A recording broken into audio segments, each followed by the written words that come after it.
take a seed, you plant it, you grow it, you dry it, you roll it, you smoke it, and it goes down smooth. Hey! Spanning the continent to bring you the truth about cannabis and marijuana law reform. I smoke pot and I like it a lot. The Russ Belville Show, the voice of the marijuana nation. Now, here's your host, Radical Russ Belville.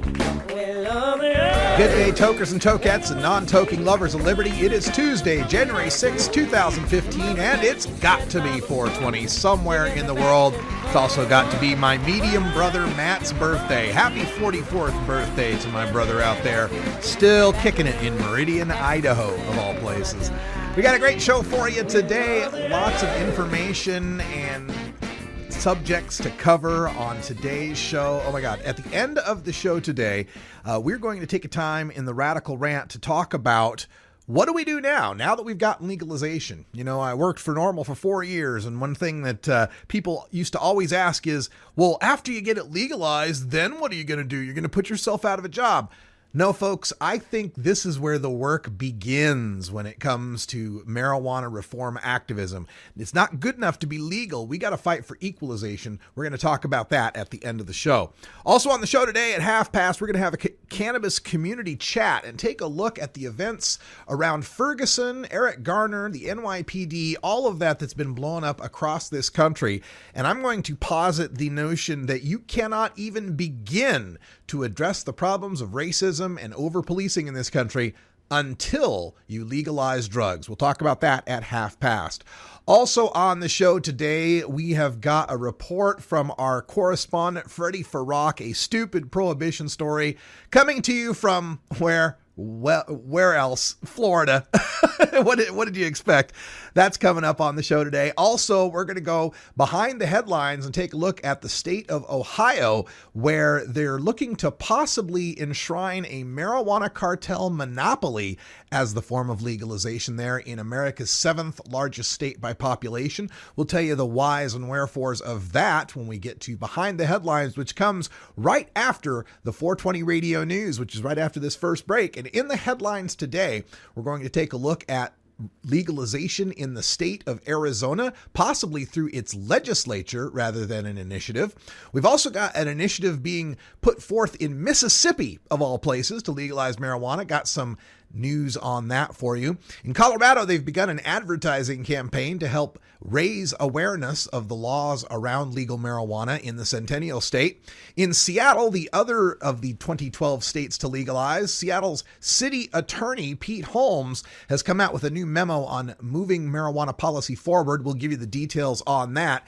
And in Alaska, another one of the legal states, we've got at least one delivery service that is openly selling pot in Alaska. This is not exactly legal, according to the police. We'll give you the details on that in the 420 radio news coming up right after this first break. And then in hour 2, we'll do Toker Talk Radio. We'll take your calls at 971-533-7111. On the show today in Toker Talk Radio, we've got word of a Bud of the Month Club that's opening up, a delivery service opening up in San Francisco. Also, we're going to take a look at the report from Kevin Sabet and Project Sam. They've issued a report declaring what a disaster legalization has been over the past 2 years. We're going to take a look at all those numbers and show you why it's a bunch of making mountains out of molehills and taking things out of context. So when somebody confronts you with this information, you'll know how to fight back. It's all coming up today on the Russ Belville Show and Toker Talk Radio. Thanks for joining us in our new high definition resolution. We hope you're enjoying this in high definition. We're back with the news right after this.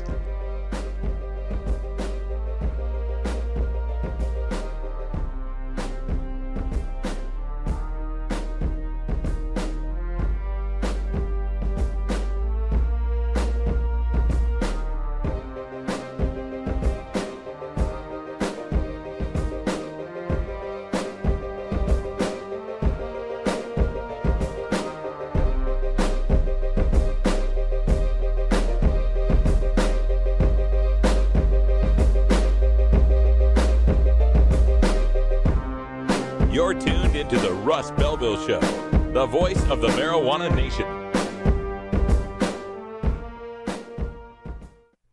420 Radio, the world's voice of marijuana legalization. This is Radical Russ encouraging you to take a look at the Weed Blog every day. Johnny Green and the staff at the Weed Blog are on top of all the latest developments in the fight to end marijuana prohibition nationwide. You can even get the Weed Blog on your smartphone by installing the Weed Blog app for iPhone and Android. If it's about weed, it's on the Weed Blog, including my original writing. So don't delay. Read the Weed Blog today.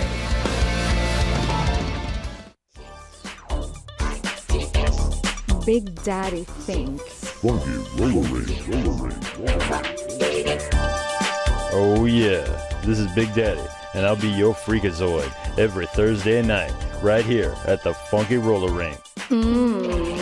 Funky roller ring. 11 Eastern, 8 Pacific, only on RadicalRuss.com.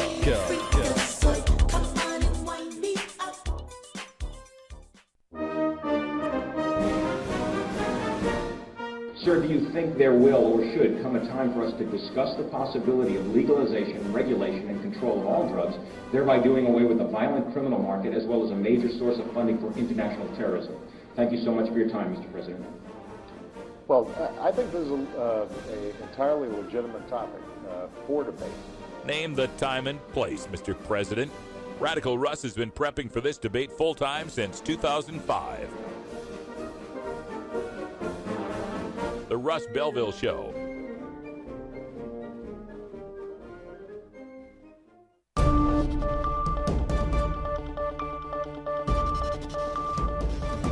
It's time for the 420 Radio News, covering the latest headlines in consumer cannabis, medical marijuana, and industrial hemp. Transcripts of 420 Radio News are available daily on our website at 420radio.org. Now, here's Russ Belville with your marijuana headlines in 4 minutes and 20 seconds. This is your 420 Radio News for Tuesday, January 6, 2015. A state representative has introduced a bill that would legalize recreational marijuana use in Arizona.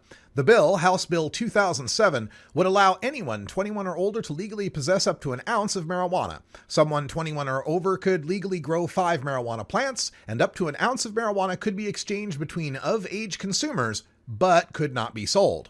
A tax of $50 would be levied on every ounce transferred from a grow facility to a retail store.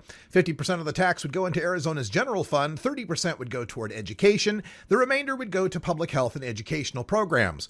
Public smoking would continue to be banned, and landlords would have the right to ban not only cultivation but also consumption of marijuana in their rentals. Employers would still be allowed to discriminate against marijuana consumers in hiring. The group gathering signatures to legalize marijuana in Mississippi has scheduled a town hall meeting Friday at Eudora Welty Library in Jackson to answer questions about its ballot initiative, and the petition will be available for signatures.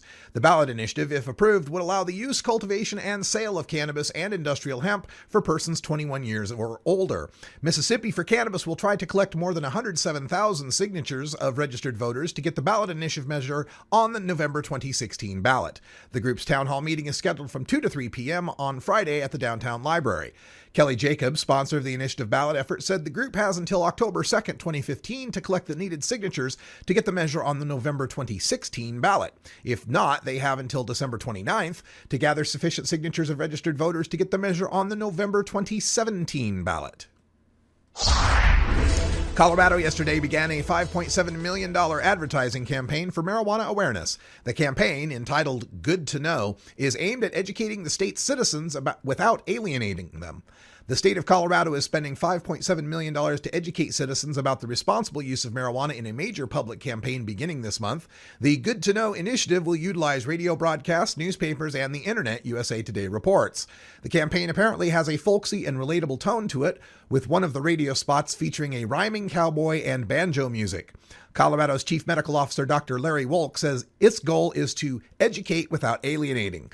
According to a survey on marijuana use and perceptions done along with the campaign, only 27% of Coloradoans realize it's illegal to smoke marijuana in public, and only 23% know that one must be 21 years of age to purchase it.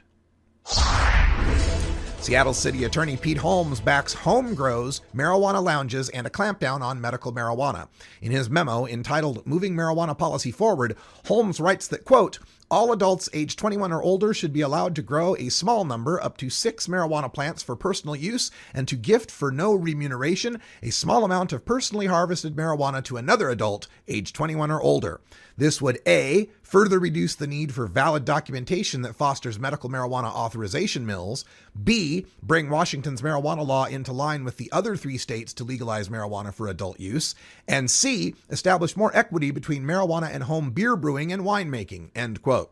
Holmes also calls for marijuana use lounges that would permit vaporizing or eating marijuana in order to alleviate enforcement of laws against public use. At least one marijuana delivery service is openly selling pot in South Central Alaska more than a month before the ballot initiative that legalized recreational marijuana use in the state officially goes into effect. Quote, technically we're acting rogue, but look forward to being legal soon, end quote, reads the website of Discreet Deliveries, which offers to drop off up to an ounce of marijuana to paying customers in Anchorage and the Matanuska Valley. Quote, what he is doing is not legal, said Cynthia Franklin, director of the Alcoholic Beverage Control Board, which is overseeing implementation of the initiative. He could be criminally prosecuted, end quote. Anchorage Police Department Chief Mark Mew agreed, saying, quote, people who jump the gun on this issue do so at their own risk. We can never give people permission to break the law. The marijuana laws in Alaska have not yet changed. People who break the current laws are still subject to being prosecuted, end quote. This has been your 420 Radio News for Tuesday, January 6, 2015. I'm Russ Belville.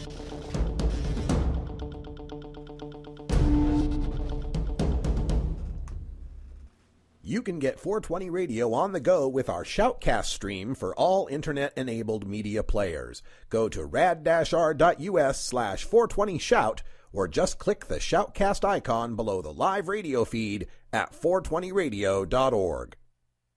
The International Cannabis Business Conference is coming to the Hyatt Regency Hotel in San Francisco, California, February 15th and 16th, 2015. Don't miss this exclusive opportunity to hear from the experts on the future of marijuana commerce, including scientists like Dr. Carl Hart, Dr. Amanda Ryman, and Dr. Stanton Peel, policy experts like Ethan Nadelman from Drug Policy Alliance, Anthony Johnson from Oregon's Legalization Campaign, travel author Rick Steves from Washington's Legalization Campaign, and California legalization pioneer Dale Sky Jones. Business experts like Harborside Steve D'Angelo, ArcView Group's Troy Dayton, and UFCW union leader Dan Rush. Cannabis journalists like Ricardo Baca, Steve Bloom, and Doug Fine, and California Republican Congressman Dana Rohrabacher, plus many, many more. Tickets are on sale now at internationalcbc.com, but hurry, last year's conference in Portland, Oregon was a sellout. International Cannabis Business Conference, San Francisco, California, February 15th and 16th, internationalcbc.com. NORMAL stands for Responsible Adult Cannabis Use. If cannabis use is causing problems in your life, consider taking a break or seeking medical assistance. Consider ceasing cannabis use if you have a family history of mental illness. Don't drive or operate heavy machinery while impaired by cannabis use. Cannabis use is not without risks, even though the risks are far less than those posed by legal drugs.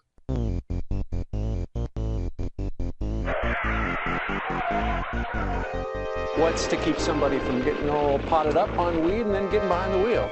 The Russ Belville Show reminds you to never smoke and drive impaired. Hang out for a while. Share.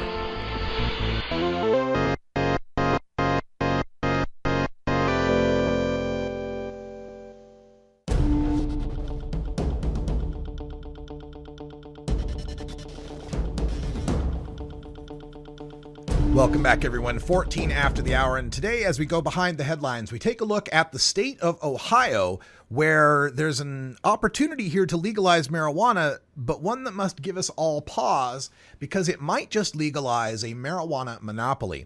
As we continue to watch the emergence of these new legal marijuana markets across the country, it's pretty instructive for us to look at another so-called vice, gambling. Now, it used to be games of chance when I was growing up were relegated to Nevada and Atlantic City. That's it. But now it's hard to find any state that doesn't have some form of gambling, and it could be riverboat casinos or tribal casinos or even just a state lottery. And one place that gambling took hold recently is Ohio. In 2009, the state passed a constitutional amendment. It was known as Issue 3, and it legalized gambling with a catch. The organizers of that initiative pushed to make legal, quote, only one casino facility at a specifically designated location within each of the cities of Cincinnati, Cleveland, Columbus, and Toledo, end quote. The casino initiative was bankrolled mostly by a corporation called Penn National Gaming, Inc. They're a company that runs 20 casinos nationwide, including, unsurprisingly, the 4 constitutionally mandated casinos in Ohio. And they put about $32 million into the campaign for Issue 3 back in 2009. Penn National now has a guaranteed constitutional monopoly on casino gambling in America's 7th largest state. That's it. One casino each is written into the Constitution only. One in Cincinnati, one in Cleveland, one in Columbus, one in Toledo, and this one company owns them all. 7th largest state in the country. Now, $32 million is what it cost them to do the ad campaigns and lobbying and everything to get this constitutional amendment, to get the signature gatherers paid for and all of that. What do you suppose that investment paid off for them? Well, in the first 2 full years of casino operations in Ohio, 2013 and 2014, those 4 casinos had adjusted gross revenues, and that means all the money they took in minus what they had to do for promotions, right? And of course they minus what they gave out, what people won, right? Their gross just adjusted revenue, $1.5 billion. Woo-hoo-hoo-hoo. Yeah, 500 times investment on your money. That's not so bad. 32 million gets you 1.5 billion. That's a great bet. Now, like this casino amendment, the people that are behind this amendment in Ohio to legalize marijuana are basically trying to push the same idea. Wealthy backers would be writing in their properties as the 10 sites, just 10 statewide, that would be allowed for cultivation of marijuana for sale. And once those 10 growers are locked in, nobody else in the state could cultivate and sell cannabis legally. How nice is that to be able to be one of the 10 growers that writes yourself into the Constitution and have no competition whatsoever? Now, people are calling this a cannabis monopoly. Technically, it would be a cartel. Unless one entity is owning all 10 of the sites. But it appears from the news reports I've been reading, it is a conglomerate of growers or wealthy interests. So, a cartel. The difference would be negligible. Now, the editorial board of one of the major newspapers in Ohio, the Cleveland Plain Dealer, isn't sanguine about the proposed initiative's chances. I don't think it's got much of a chance to pass, but if it did, they say, quote, if the marijuana amendment arrives as advertised, it would be anti-competitive in the extreme, creating an anti-competitive constitutional monopoly, cartel, aimed at enriching a tiny number of landowners. Seems like the exact wrong way to go about any conceivable marijuana legalization, end quote.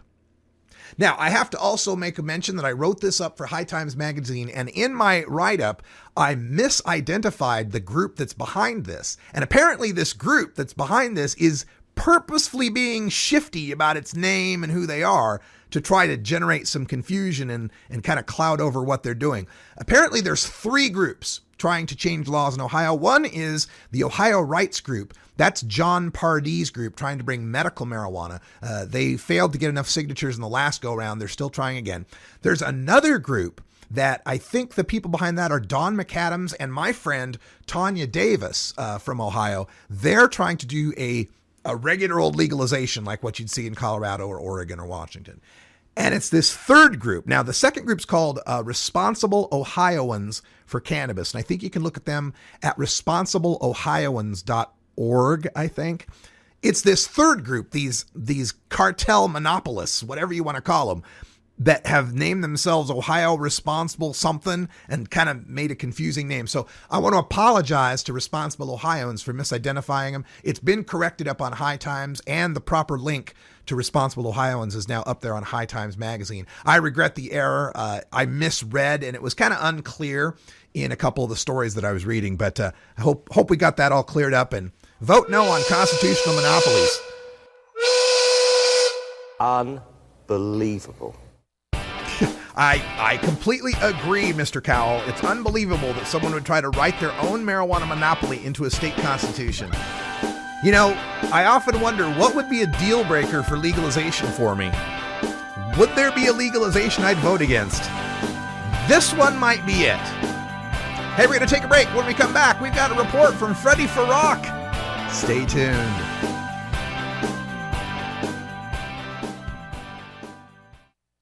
You can get 420 Radio on the go with the TuneIn Radio app for all mobile platforms. Go to rad-r.us/420tunein or just click the TuneIn Radio icon below the live radio feed on 420radio.org. Get.Buzz. .Buzz is the internet platform that fuels community interest, excitement, and new experiences. .Buzz is the premier online destination for internet users seeking the latest news on a variety of topics. .Buzz appeals to groups active in blogging, communications, journalism, advertising, and marketing.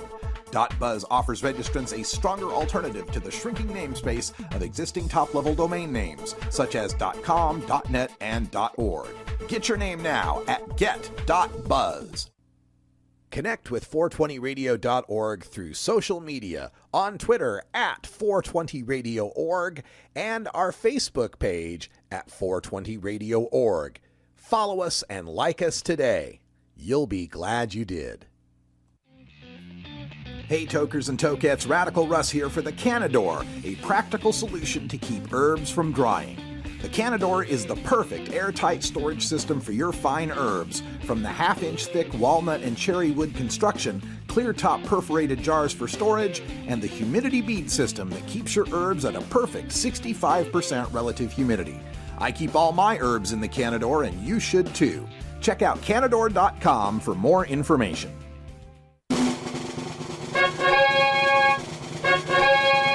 Stupid Prohibition Stories. As a public service, the Russ Belville Show reminds you that smoking marijuana does not make one stupid. However, some stupid people do smoke marijuana, and prohibition is always waiting for another victim. Learn your lesson from today's Stupid Prohibition Stories. With your Stupid Prohibition Stories, I'm old-timey 1920s radio reporter Freddie Farrock. This just in from the Tampa Bay Times.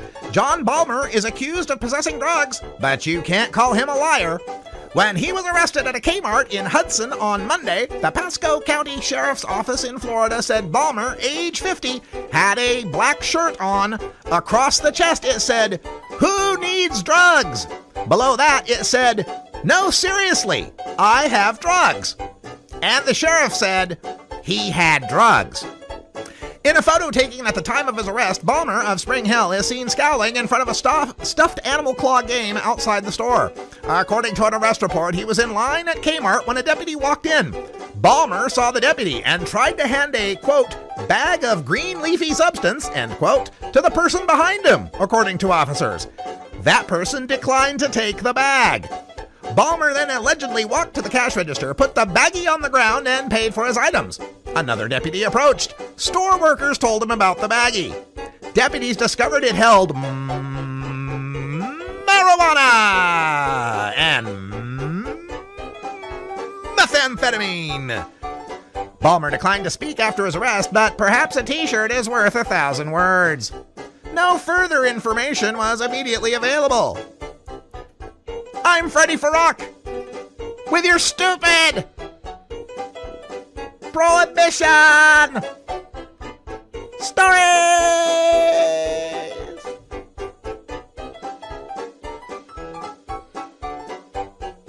All right, now that's a whole heaping helping of stupid.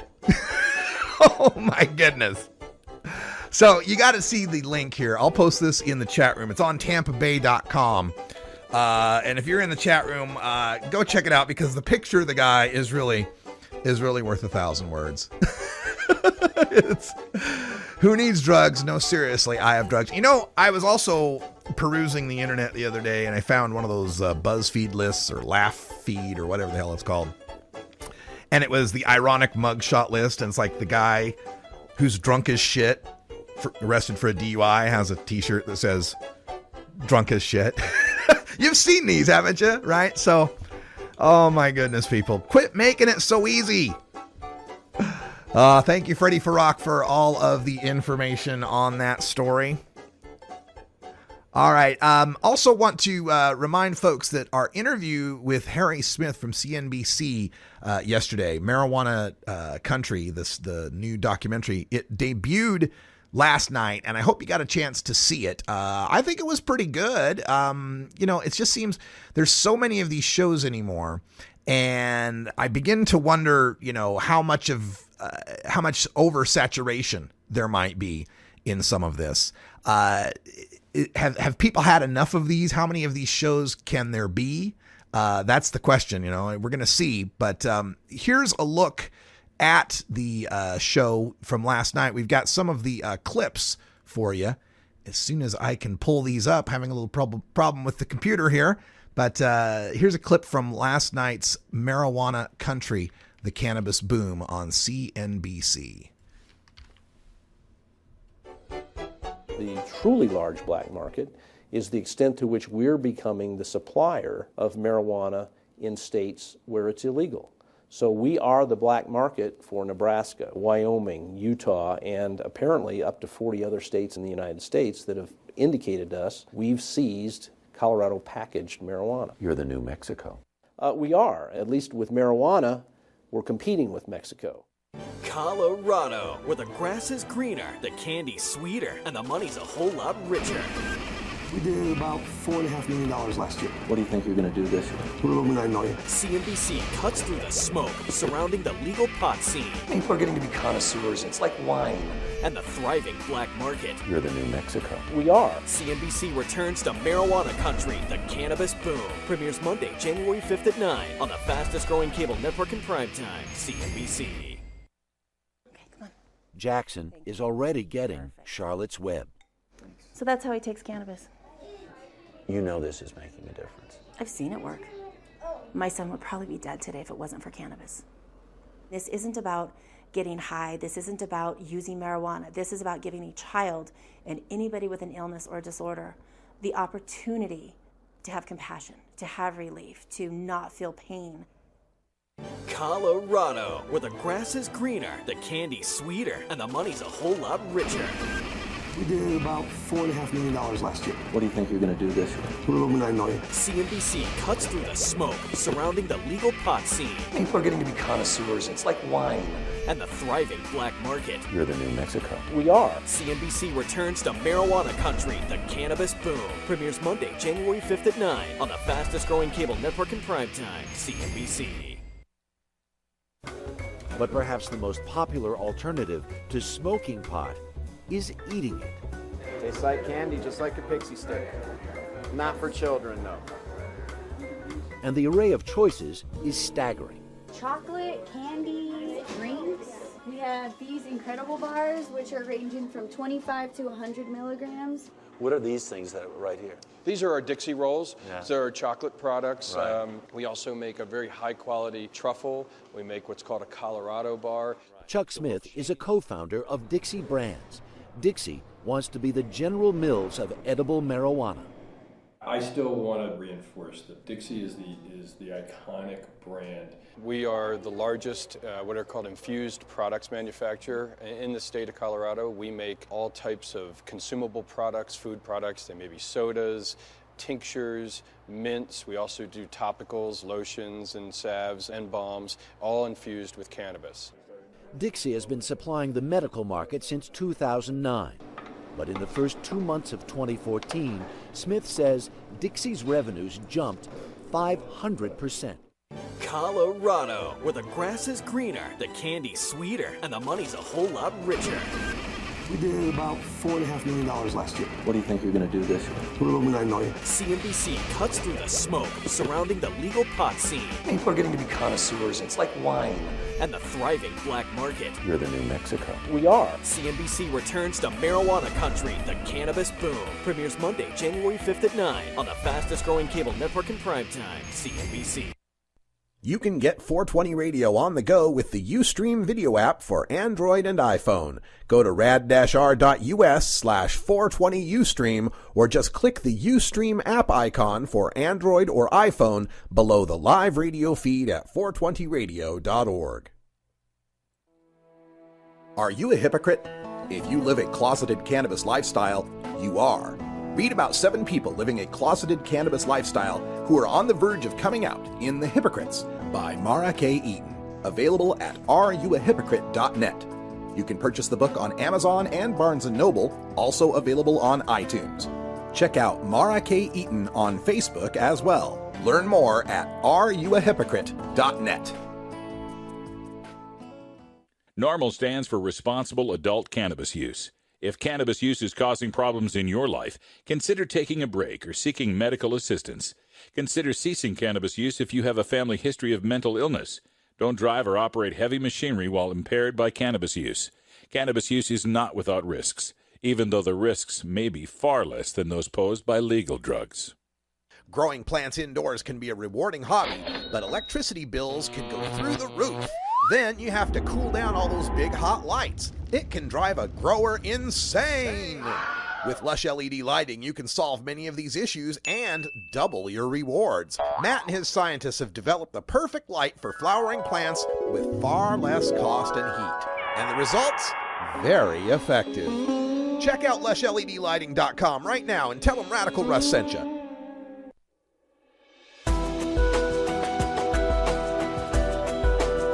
The cannabis community is a diverse set of people from all walks of life, conservative and liberal, black and white, straight and gay, rich and poor, and everyone in between.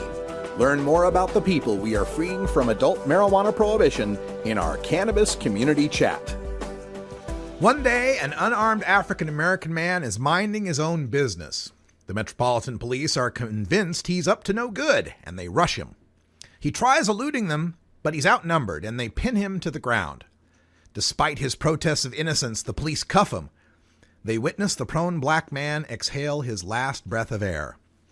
There is no indictment of any of the police officers in the man's death. In 2014, the death of Eric Garner in the chokehold of NYPD police officer Daniel Pantaleo was another tragic flashpoint in America's long, bloody history of civil rights evolution. But the preceding story describes a different tragic death 20 years earlier.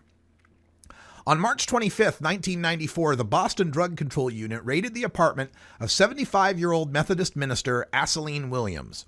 They chased him into his bedroom and cuffed him. While on the ground, he had a heart attack and died. The police were acting on a tip from a drunken informant who misremembered the location of an apartment he'd visited that was filled with weapons and drugs. The killing of Michael Brown by police officer Darren Wilson one hot August night in Ferguson, Missouri, shocked the nation. The overreaction by Ferguson police to the protests that followed, the use of tear gas, SWAT teams, and armored vehicles, caught many observers by surprise. But for anyone following the war on drugs for over 4 decades, the death of yet another unarmed black man and aggressive militarized policing seems to be the inevitable result of drug prohibition. Now, that the war on drugs is enforced disproportionately against the minorities and the poor, well, that seems incontrovertible. Groups like the American Civil Liberties Union and the Marijuana Arrest Research Project have documented how African Americans and Latinos are far more likely to be arrested for drugs, more likely to be convicted for drugs, and more likely to serve a longer sentence for drugs. Often, these statistics are provided with the counter that blacks and whites use drugs at the same rates. Actually, it's worse than that. According to the most recent government surveys for all ages, 10.7% of all African Americans and 9.5% of all white Americans have used some illicit drug in the past month. But that use statistic doesn't reflect the fact that young people are the ones usually arrested for drugs. People under age 25 make up 43.3% of all drug arrests, according to the FBI's Uniform Crime Report for 2013. In that age demographic, 17.8% of whites and 16.5% of blacks used an illicit drug in the prior month. And that's according to the National Survey for Drug Use and Health for 2013. So we actually have a situation where proportionally more white people are using drugs at the ages when most drug arrests happen. Yet black people are much more likely to be busted. Now, if you're over a certain age in America, the first media stereotype you associate with Italian Americans isn't Super Mario or the Jersey Shore. It's The Godfather or The Sopranos, the portrait of the Italian American as the mobster. Now, of course, very few Italian Americans match any sort of Don Corleone or Tony Soprano archetype, or Luigi and Snooki for that matter. So how did this Italians run organized crime stereotype begin? Well, the prohibition of alcohol in the 1920s coincided with a wave of some 4 million Italians immigrating to America since 1880. As every wave of immigrants has been, the Italians were treated as second-class citizens, and opportunities were scarce. For some, like an Italian immigrant's son named Al Capone, the promise of prohibition profits presented him an offer he couldn't refuse. Trafficking in illegal alcohol, however, meant Capone and his colleagues had to protect themselves with violence and weapons. The police, facing an increasingly armed set of organized criminals, had to increase their weaponry. Raids had to be conducted in the dark of night, and sometimes innocent people got caught up in the crossfire of gun battles in the streets. Fortunately for America, we recognized that alcohol prohibition was doing nothing to stop drinking and everything to empower violent criminals. We ended alcohol prohibition after only 13 years of it being associated with violent crime and poor immigrants, largely Italians and Irish, who ran the big city alcohol trafficking mobs. So over 80 years ago, just 13 years of American prohibition crime still fuels the stereotype image of the mobster as Italian, despite the existence of mobsters of all ethnicities. What do you suppose 4 decades of drug war has done to shape the perceptions of black men by police charged with enforcing the modern drug prohibition? Drug prohibition itself was born of anti-immigrant racism against opium-using Chinese and Mexican marijuana users, and racism against cocaine-using blacks who were gaining visibility in the cities where jazz and blues music took root. Drug prohibition today fosters a systemic racism that has more black men under correctional control today than were enslaved in 1850, and more unarmed black men killed by police than lynched by Klansmen. Recently, researchers tested people of all races with a social science experiment. Images were quickly flashed on a screen that showed 2 men in a confrontation. The men could either both be white, both be black, or one was white and one was black. Sometimes one of the men is shown holding a weapon. Sometimes one of the men is shown holding a non-weapon, like a cell phone. And sometimes they're holding nothing at all. The subjects then were asked to recall which man, if either of them, held a weapon. Consistently, people would over-criminalize their memories against the black man. A black man with a non-weapon was more often thought to hold a weapon. People would even recall the black man holding a weapon when it was the white man who held the weapon, or even if neither of them held a weapon. This pattern held true, by the way, regardless of the race of the subject. That is, even black people were more likely to over-criminalize black people. There is more than prohibition to blame for this, and other factors in racism. The enduring legacy of slavery, segregation, and Jim Crow forced black people into the lowest economic classes and redlined them into the worst neighborhoods with the fewest resources. And where poverty and desperation exist, crime thrives. There are many reasons why NYPD patrols Harlem more than the Upper West Side, and one of them is that there is more street-level crime there that is easier to prosecute.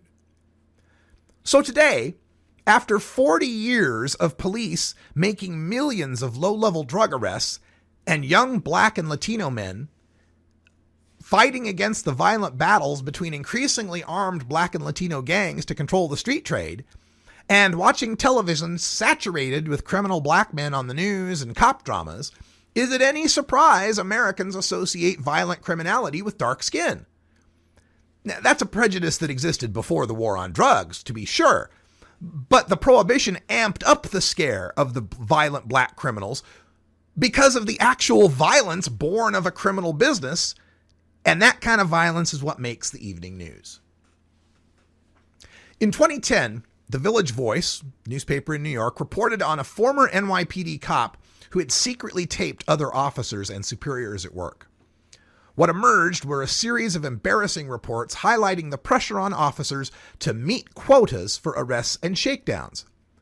This pressure contributes to the use of stop and frisk, a tactic where police stop young blacks and Latinos for no reason and subject them to a simple pat-down.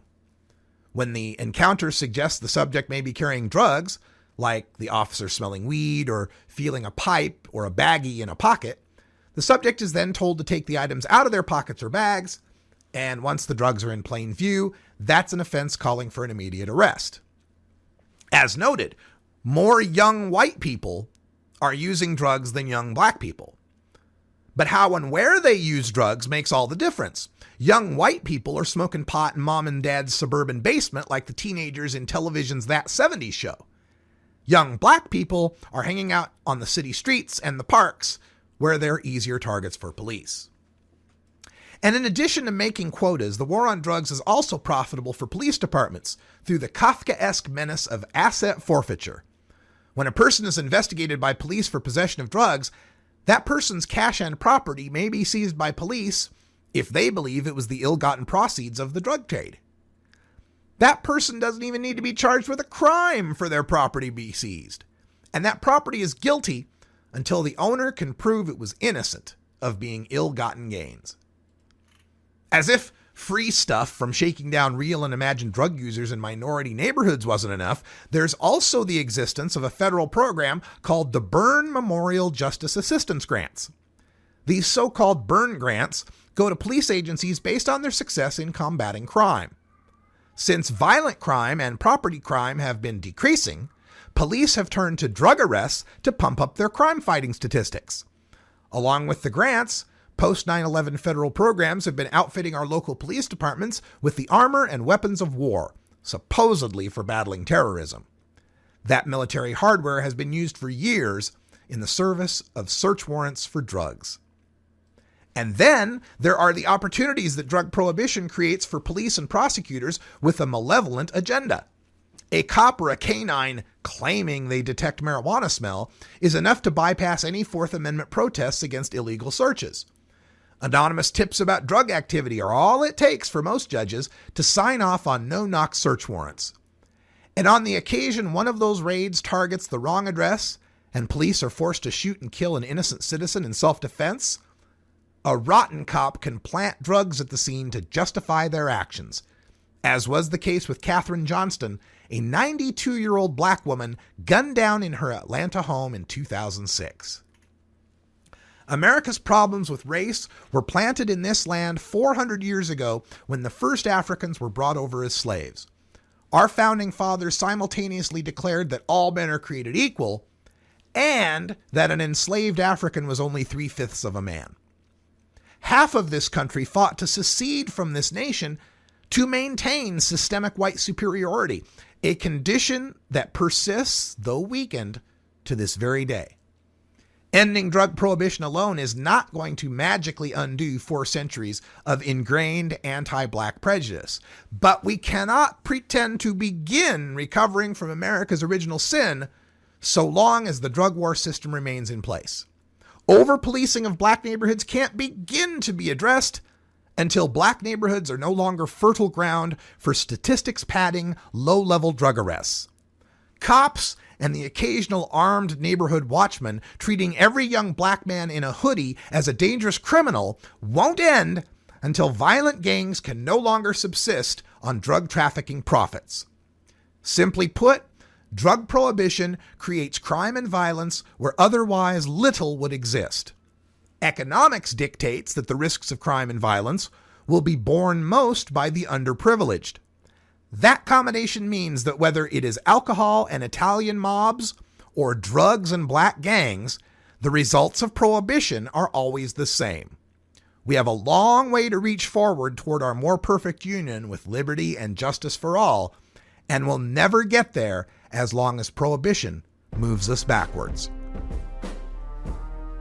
And by the way, white, as defined by these surveys, is non-Hispanic white as opposed to non-Hispanic Black African American, non-Hispanic Native American Alaska Native, non-Hispanic Native Hawaiian Other Pacific Islander, non-Hispanic Asian, non-Hispanic multiracial, and Hispanic.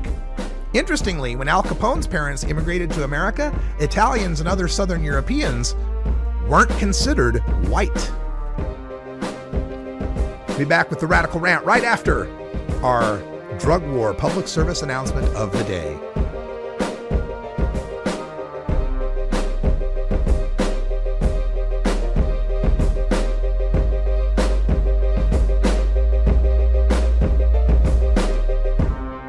You're tuned into the Russ Belville Show, the voice of the marijuana nation. 420 Radio is 24-hour marijuana legalization radio. Are you in the market for portable vaporizers now? Get online to vapes.buzz, the quick and easy link to portablevaporizers.now.com. Vapes.buzz has everything you're looking for, including vape pens, herbal vaporizers, e-juice, parts, accessories, and more. Visit vapes.buzz and save 5% instantly, or give them a call at 866-264-2415. Vapes.buzz. Get vaping, baby!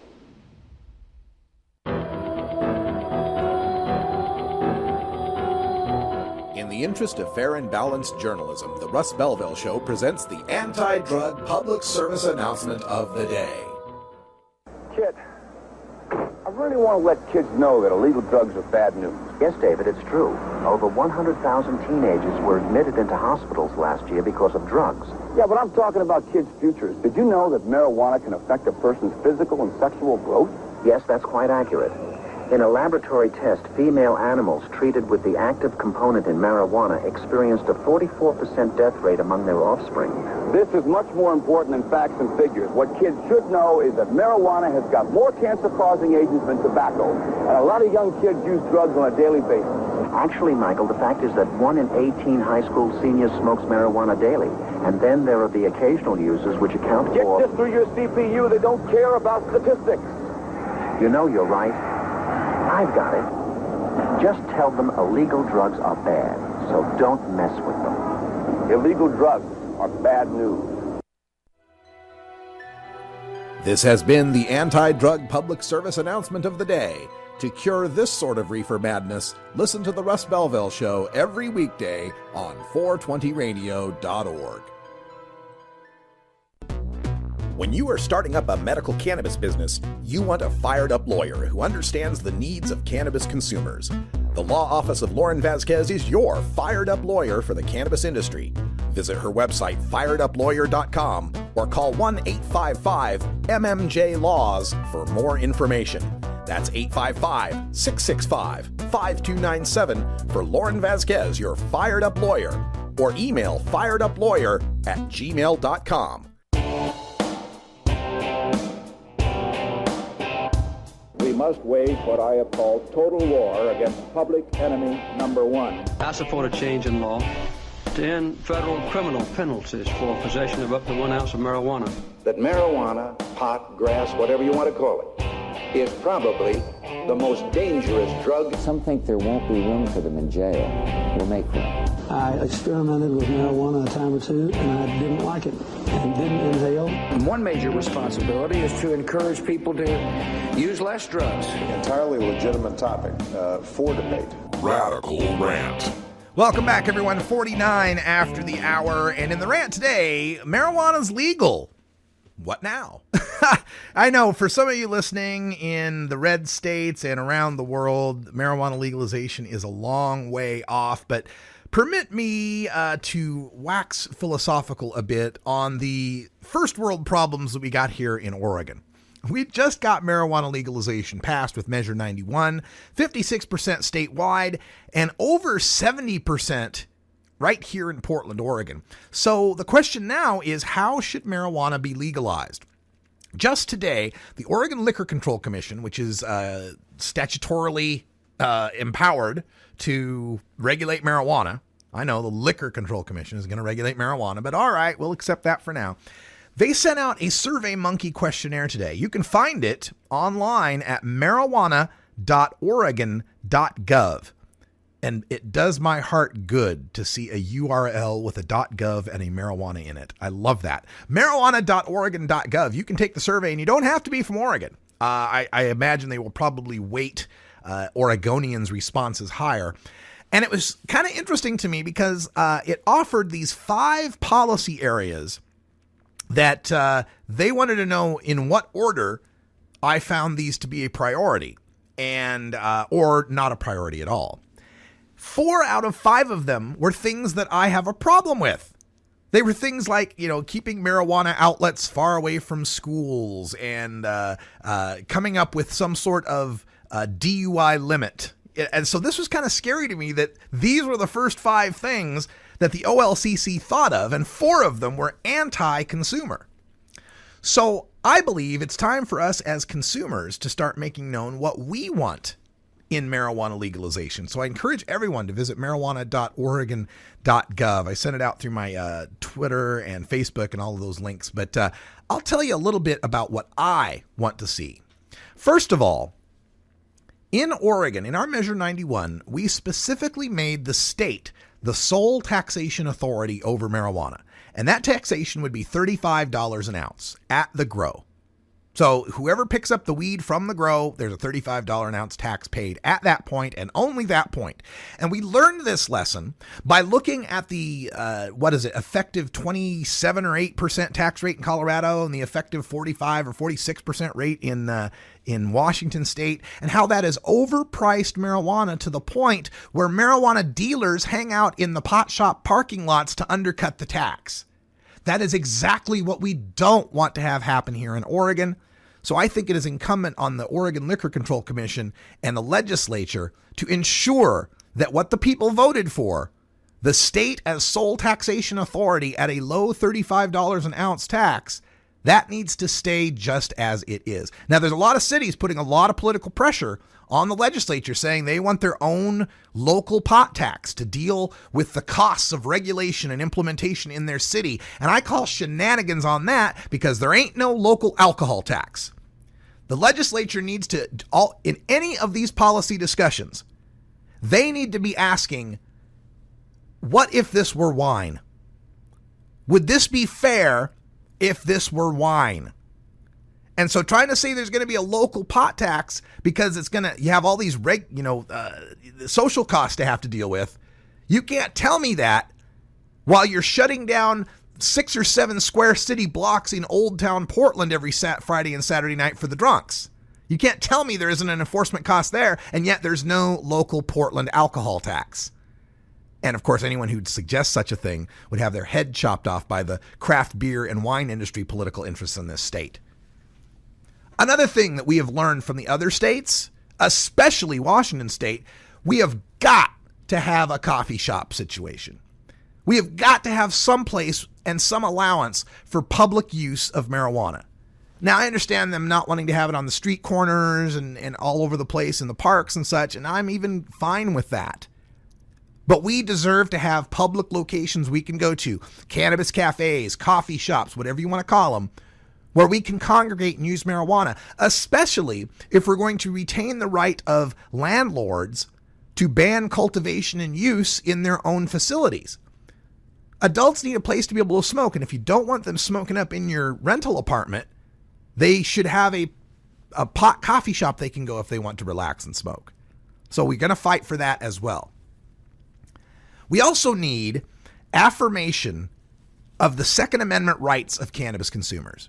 Currently, under federal law, it says you cannot, sell guns or ammunition to a known drug abuser, anything that's against federal schedules and so forth. That needs to be updated for Oregon so that Oregon gun dealers and concealed weapons permits and such are allowed for lawful cannabis consuming adults. That needs to be absolutely affirmed.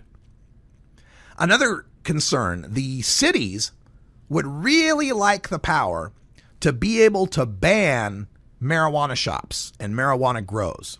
They really want that power. And they actually have that power. Measure 91 does have a local option for a city or a county to vote to ban marijuana licensees. Now, if they do, they lose their share of the marijuana tax pie. That's only fair.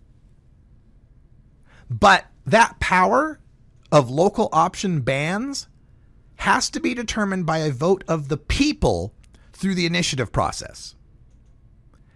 That means none of these shenanigans where a city council of 5 people who hate pot can vote to ban it in an entire city or county. No, you've got to get a vote of the people. If a majority of the people in a city or county vote to ban it, then I think it's legitimate. Just as I think it's legitimate to have dry counties for alcohol in this country, and many still exist. If the locality votes on that, if the people vote on that, that's fine. But no giving power to the city councils or the county commissions to vote by fiat that they can just ban the licensees. Another thing that I think is really important, and this was touched on by Pete Holmes up in Washington State, there needs to be a reconciliation, a merging of the marijuana markets. There is no such thing as medical marijuana versus recreational marijuana. It's one plant, it's one product that should be sold. The idea of maintaining 2 separate regulatory systems is not only wasteful and redundant, but it also hampers the opportunities for recreational users. If there is only going to be a limited number of places, and especially once bans come into effect, if there's only going to be a limited number of places that will be zoned properly for marijuana establishments that are 1,000 feet away from schools and churches and parks and playgrounds, that are 1,000 feet away from other marijuana establishments, then it behooves us to have there be just one type of marijuana establishment. We should not divide the possible locations so that some of those locations can only be shopped at by the sick. Because they're certainly not going to turn it around the other way. They're not going to make it so that an adult pot shop won't serve a patient. We cannot have a situation where patients are allowed to shop at all pot shops, but healthy people can only shop at their separate but equal pot shops. That doesn't seem fair or American to me. Now, that does not mean that we throw the patients under the bus or forget about the different needs of patients. I completely support maintaining the Oregon Medical Marijuana Program, keeping a card registry system, having that card be a point of sale tax rebate for the patient, have that card be a discount even for certain varieties or high CBD items, allowing that card to maintain the right of the patient to grow 24 plants and have someone grow it for them, to be able to possess 24 ounces, to be able to buy more than 1 ounce at a time at the store. I'm for all sorts of rights and privileges of being a medical marijuana patient, but I draw the line at getting your own separate building to buy pot in. I think that one system can handle all customers and should handle all customers. And when it comes to that system, we also need to ensure that access to marijuana is reasonable. We understand that there's going to be, we don't want it zoned in residential areas, for example, but you can't zone it completely out of existence so that there's only one place across the tracks in the seediest crime-ridden place in town to be able to get marijuana. There needs to be some reasonable access and reasonable hours of operation, too. If we're going to allow bars and taverns to be open till 1 or 2 in the morning, you can certainly allow a pot shop to be open till 10 at night, okay? These and other items will be part of what we fight for as we move forward in legalization in Oregon.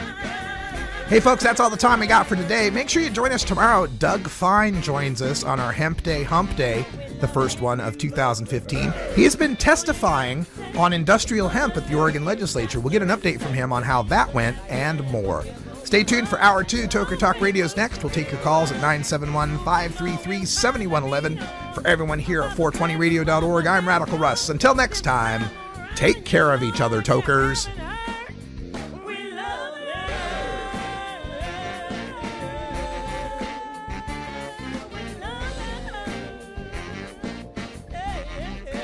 This is the Russ Belville Show. The Russ Belville Show is blogging and podcasting daily at radicalruss.com. You take a seed, you plant it, you grow it, you dry it, you roll it, you smoke it. You take a seed, you plant it, you grow it, you dry it, you roll it, you smoke it. You take a seed, you plant it, you